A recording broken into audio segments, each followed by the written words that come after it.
ইসলামী ব্যাংকের এক সাধারণ গ্রাহক। তো বিভিন্ন মহল থেকে জানা যাচ্ছে যে হাজার হাজার কোটি টাকা পাচার হচ্ছে এবং অনিয়ম করে নিয়মের বাহিরে যে উত্তোলন করছে। তো এটা আসলে আমরা গ্রাহক হিসাবে বড় উৎকণ্ঠা এবং উদ্বিগ্নতার সাথে দেখছি। দেশের মানুষ ইসলামী ব্যাংকের উপরে যে আস্থা রেখেছে, এটা দেখে বিভিন্ন ধরনের মানুষ আসলে মর্মজ্বালায় চলে।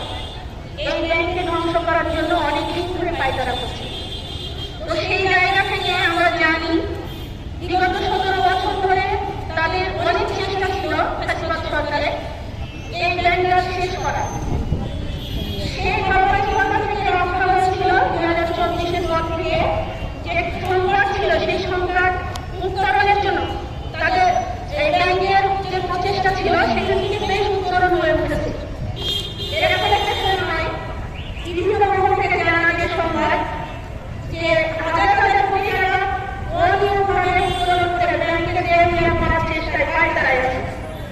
এই জায়গা থেকে এই যে জনগণের টাকা, যেটা আমানত, এই আমানতদারিতার পরিচয় সরকারকে দিতে হবে।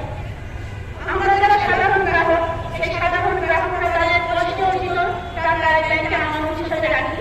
কেউ ছেলেমেয়ে পড়ালেখা করার জন্য রাখি, কেউ শেষ বয়সে অবসরের সময় ভালো থাকবো বলে রাখি। এই যে